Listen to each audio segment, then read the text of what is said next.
You know that feeling when you open your banking app and your stomach tightens before the numbers even load? Like you already know what you're about to see. Maybe you're hoping nothing unexpected hits your account. Maybe you're just checking to see if you survived the week. And then you start doing mental math.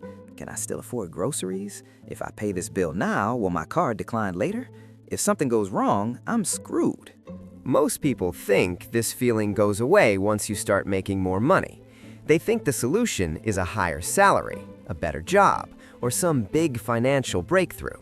But here's what nobody tells you. There's a much smaller number that completely changes how this feels. A number so small, most people ignore it. But once you hit it, your entire relationship with money shifts. That number is $300. My name is Steve, and I spend an unhealthy amount of time thinking about money, financial psychology, and why some people feel calm around money while others live in constant low-grade panic. If you want to understand how money actually works in real life, not just motivational nonsense, hit subscribe. And if this video changes how you see your finances, give it a thumbs up. Now, let me ask you something. When you hear $300, does that sound like nothing? Like an amount that shouldn't matter? That reaction alone tells me everything I need to know about where you're stuck. Because the problem isn't that $300 is small. The problem is that you've never had it when you needed it. Here's what's really happening. When you're broke, your brain operates in what psychologists call scarcity mode. Every decision feels urgent. Every expense feels dangerous. Your mind isn't thinking about growth or strategy. It's thinking about survival. And when you're in survival mode, your brain becomes short-sighted. You take bad deals. You accept bad jobs. You make emotional financial decisions because you're constantly under pressure. It's like trying to plan your future while standing in a burning building. Now here's where the $300 rule comes in. The rule is simple. You never let your balance drop below $300, ever. Not for bills, not for just this once, not because you'll fix it next paycheck. That $300 is not spending money. It's not savings you invest. It's not money you touch. It's your psychological firewall. And crossing that threshold does something powerful. Because the moment you have $300 that you're not afraid of losing, your brain relaxes. Not completely, not magically, but enough. Enough that checking your bank account doesn't spike your cortisol. Enough that a small, unexpected expense doesn't send you into panic mode. And that tiny mental shift changes everything. Before $300, every problem feels like an emergency. After $300, problems become inconveniences. Your card gets declined, that's a crisis when you're at $17. That's annoying when you're at $317. Same problem, completely different emotional response. And emotions drive decisions. This is why people stay broke even when their income increases. Because without a buffer, more money just means bigger emergencies. Now, let's talk about why $300 works when bigger numbers feel impossible. Most people hear emergency fund and immediately shut down.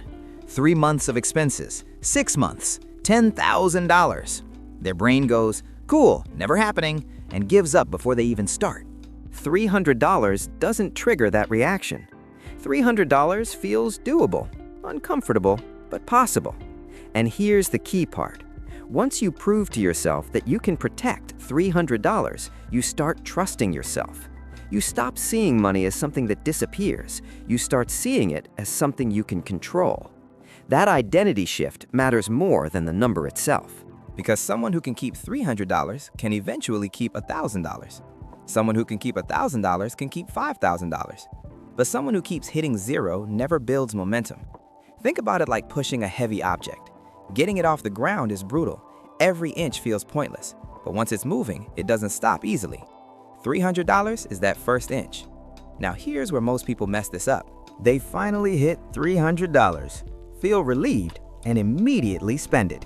New shoes, a night out, a reward for being disciplined. Don't do that, because $300 isn't a reward, it's a boundary. It's you telling yourself, I don't live at zero anymore. Once you establish that boundary, your decisions change automatically. You stop overdrafting. You stop relying on credit cards for survival.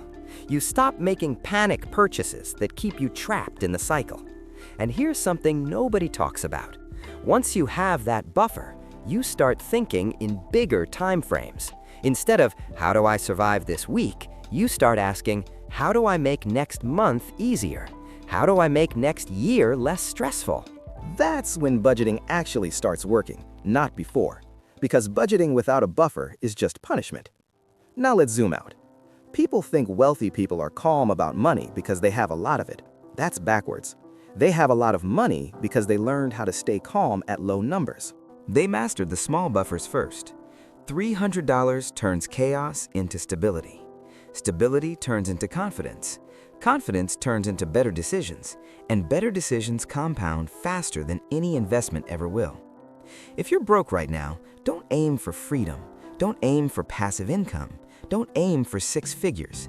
Aim for not hitting zero. Protect the $300. Defend it like your life depends on it, because in a very real way, your future does. Once you cross that line, you'll never see money the same way again.